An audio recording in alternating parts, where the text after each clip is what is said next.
She was a sex worker, but only did sex work with women. I love vaginas. I love women. I do not see them as separate things. Women pay me to excite them, to dominate them, to make them come. I didn't start out like this. No, to the contrary. I started off as a lawyer, but then in my late 30s, I became obsessed with making women happy. It began as a mission of sorts, but then I got involved in it.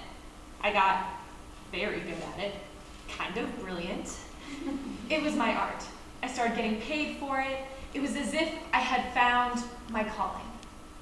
I wore outrageous outfits when I dominated women, lace and silk and leather, and I used props. Whips, handcuffs, rope, dildos. There was nothing like this in tax law. There were no props, no excitement, and I hated those blue corporate suits. Although I wear them now from time to time in my new line of work. They serve quite nicely. There were no props in corporate law. No wetness, no dark, mysterious foreplay, no erect nipples, no delicious mouths, but mainly, there was no moaning. Not the kind I'm talking about anyway. This was the key I see now.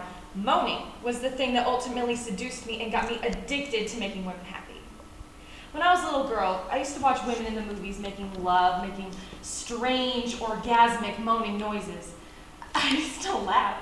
I got strangely hysterical. I couldn't believe that big, outrageous, ungoverned sounds like that came out of women.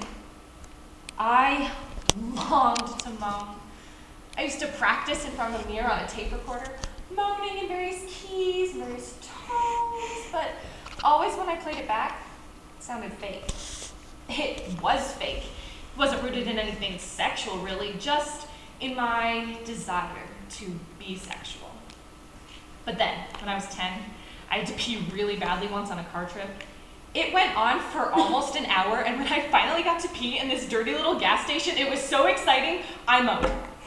I moaned as I peed. I couldn't believe it, me, moaning in a Texaco station in the middle of Louisiana. I realized then that moans are connected with not getting what you want right away, with putting things off. I realized that moans were best when they caught you by surprise, when they came from this dark, mysterious, hidden part of you that was speaking its own language.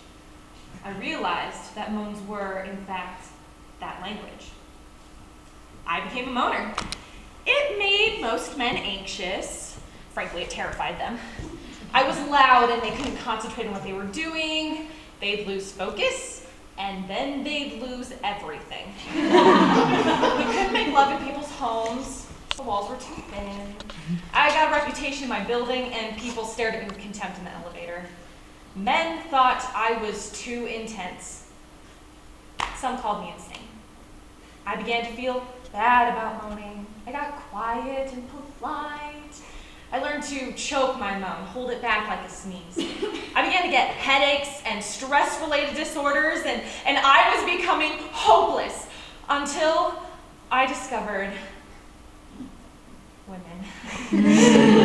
I discovered that most women loved my moaning, but more importantly, I discovered how deeply excited I got when other women moaned, when I was responsible for other women moaning. I made love to quiet women, and they found this place inside themselves, and they shocked themselves in their moaning.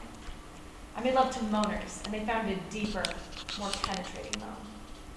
It was a kind of surgery, kind of delicate science, finding the tempo, the exact location, or the home of the moan.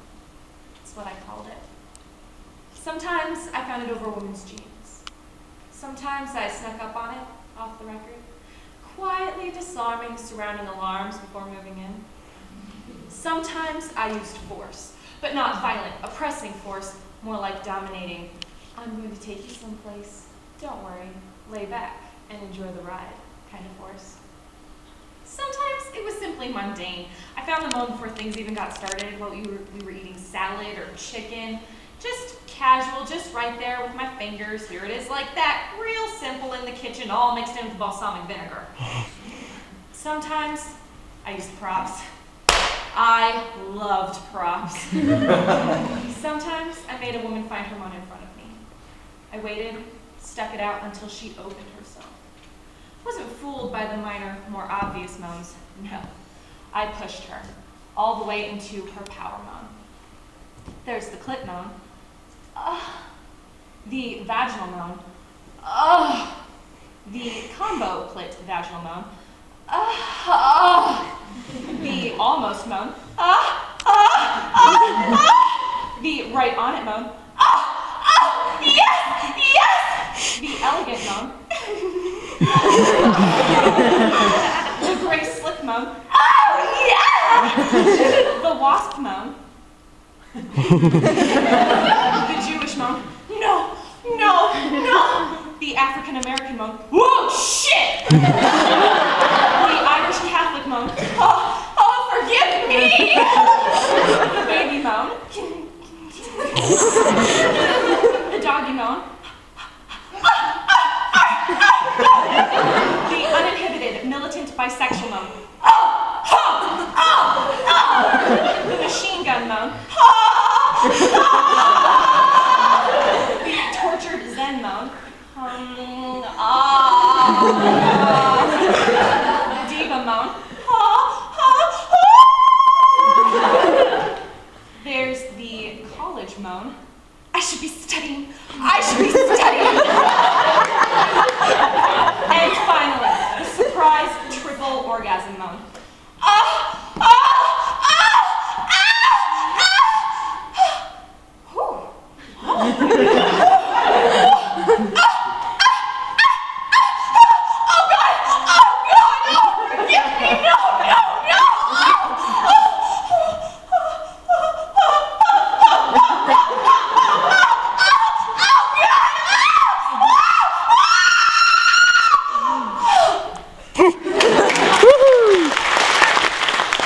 You're welcome, YouTube.